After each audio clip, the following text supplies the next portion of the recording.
अतिशय कठीण प्रसंगातून आणि कठीण परिस्थितीतून या मुलीचा खडतर प्रवास झालेला आहे।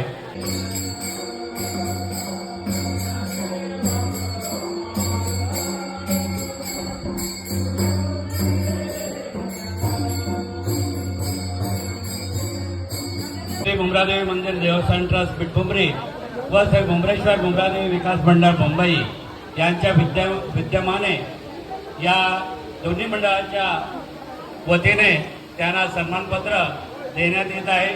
थोडक्यात वाचन करतो। अर्चना अरविंद गावकर, सिंधुदुर्गमधील पहिली महिला छायाचित्रकार म्हणून आपणास पुणे येथील वेद फाउंडेशन या संस्थेच्या वतीने रणरागिणी नॅशनल अवॉर्ड बहाल करून गौरविण्यात आले आहे। त्याबद्दल आम्हाला तुमचा सार्थ अभिमान आहे। मुंबईमध्ये पुरुषांच्या बरोबरीने आपणही या क्षेत्रात अगदी सहजपणे वावरत आहात आणि याचा आम्हाला अभिमान वाटतो। अपार कष्ट घेतले आहेत।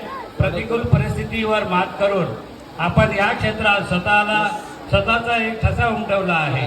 आपली कला तळागाळात पोहोचवावी व त्याचा समाजाला फायदा व्हावा असा आपला सामाजिक दृष्टिकोन आहे। गरीब कुटुंबातील अनेक आपण अत्यंत अल्प दरात फोटो काढून त्यांचा आनंदात सहभागी होत आहोत।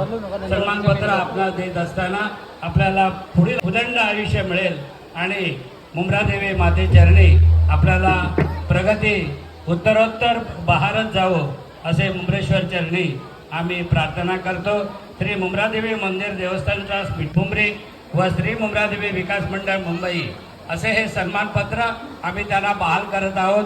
दोन्ही मंडळाचे अध्यक्ष पुढे जा आमच्या कार्यकारिणी सदस्य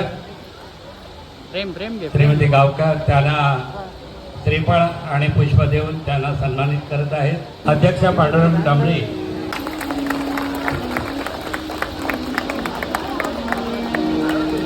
त्याचप्रमाणे फुलाची पाकळे आज आम्ही त्यांना देत आहोत दोन्ही मंडळाच्या वतीने। आज अर्चनाने त्या पॉकेटचा त्याचा त्याने स्वीकार करावा।